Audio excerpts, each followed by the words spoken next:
Greetings, everybody. This is Sergeant Smilodontini. Today, we're gonna watch some more SJWS, woke TikToks, woke YouTube, everything. We're just gonna analyze them and see what is going on in this world. All right, let's start with some SJW's own compilation. Let's go. I do agree that there is stigma that I have to deal with because I am fat, but I'm actually Oh, she is a very big woman. really in celebration of my body. I find beauty in diversity. I think we come in all shapes and sizes. And the assumption that we've dealt with a lot on this show is that just because you're obese, you must overeat. You must have an eating disorder. I know that not to be the case. I know you can have a healthy relationship. Now, Mimi, I bet she like going to McDonald's, man. She you very say very this is big misleading. woman. Go have at it a little bit. Very big. Well, I certainly think that we all want to feel good Me. about ourselves. That's understandable. I don't think people should feel demeaned by their size. And I also couldn't agree more with the message of daily exercise. No matter what size you are, you'll certainly benefit from daily exercise. You can't be healthy without that. But then let's talk about where we disagree. Look, if you want to feel good about yourself, it's impossible to feel good about yourself when you're doing something that's self-destructive.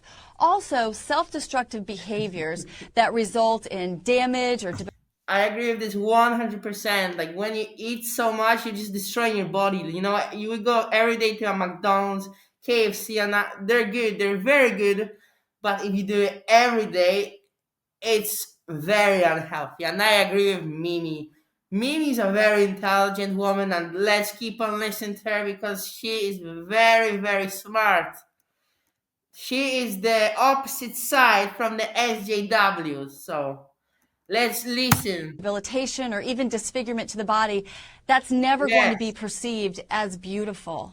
The thing is that I think that the HAES approach, the health at every size approach, has been documented to work. And it's been documented to work year after year. What do you mean work? What do you mean work? Because a health at every size is a lie. If you starve yourself into damage, that's unhealthy. Or if you eat yourself into damage, that's not healthy. You're making a lot of assumptions. That's just not. Here, that's not true. You're making a lot of assumptions. That's like saying about that. weight. Let's say you.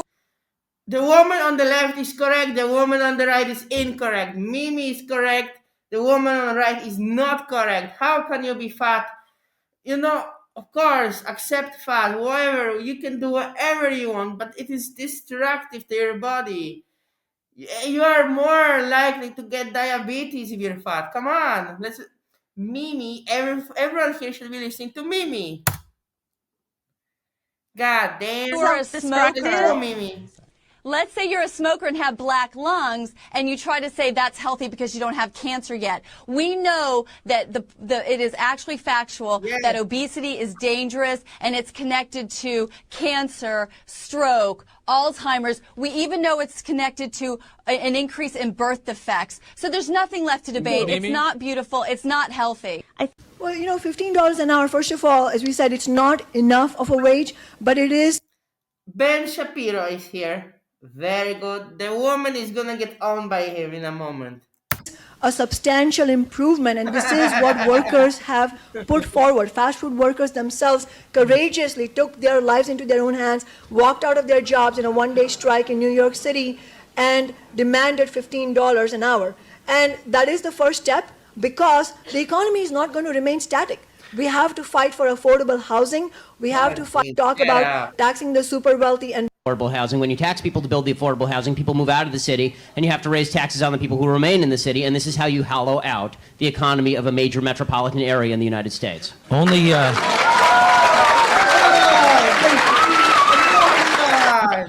There's a very thick line between being politically incorrect and being racist. And words matter. So when a community of people that has been perpetually marginalized at institutions across America over history feels offended, we should acknowledge that. And I think that these protests are a reflection of a community of minorities that feel unacknowledged and not respected. And so, Ben, I read your article today, and I was shocked by the language you used. Listen how fast she is speaking. Her voice, her tone of voice is so high-pitched. She's such an angry woman. And look at Ben. He's sitting there looking at, what is this woman telling me? He's sitting calmly. He's just analyzing the situation. A true great guy. Let's listen. You were saying that it's time for the right call the police to right now. fight. Yeah. No, but you read his column. Evidence. Yes. All this is screaming and feelings. How about like a shred of evidence, even for the incidents There that is actually evidence. happened The at police Missouri that reports. drove this... There is evidence. God damn. Really? Where was the police report exactly when it came to, for example, the first N-word incident that led all of this? There was no police report on any of that. In the second incident, at the N-word at the University of Missouri, the administration investigated, and the kid's under investigation. In the third incident with the cop car, with the car hitting the Let me guy. just ask you this, because we're short on time. You tell me, Namiki, whether we are training these kids to be little cupcakes who never have to encounter anything. That is so true. These days, we are people are raising children to be they can get away with anything, which is not the way it's supposed to be. Children should know that they are not snowflakes. We should not be raising snowflakes. That things sometimes will go the opposite way that they want. Therefore, we cannot raise snowflakes, but real men and real good women who know how to handle life and act like an elephant. If something goes wrong, you just walk over it. And you have to be resilient. Resilience tonight. Resilience in today's world. Some of those snowflakes don't know what resilience is, and it makes me angry. Offensive.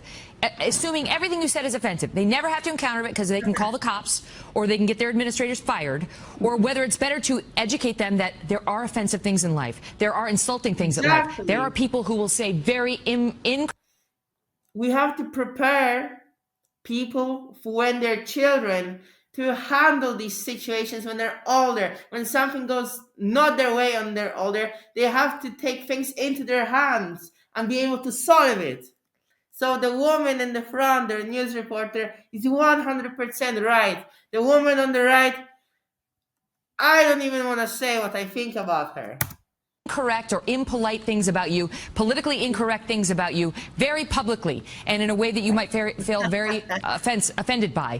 And you have to deal with that in life. I You think have to you deal with it. understand that, but I think that, this is a blame the victim. Did you guys see the smirk of Ben Shapiro?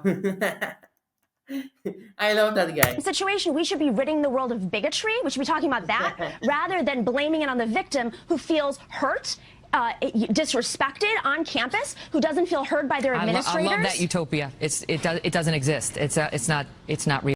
Victim. Oh, I am a victim.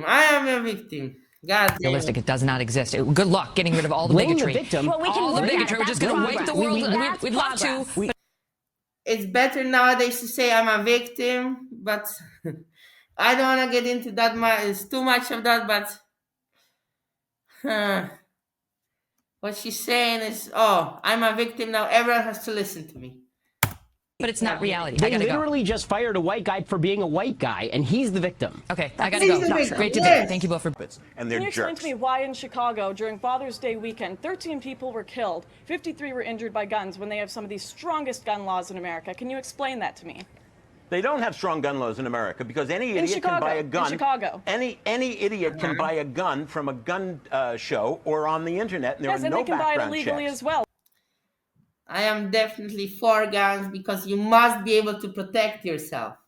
You cannot be a snowflake. So someone's robbing your house. What are you gonna do? Call the police. They will show up 20 minutes later after everything is done. You must be able to protect yourselves and your loved ones. Therefore, a gun is necessary. I'm having problems with this mask, but this mask is necessary. So I like this mask. So okay, that is everything for today. I hope you enjoyed it. Please leave it a like and please subscribe. This is my first video, so I wish you a very, very nice day. And Sergeant Smilodontini. See you later, everybody.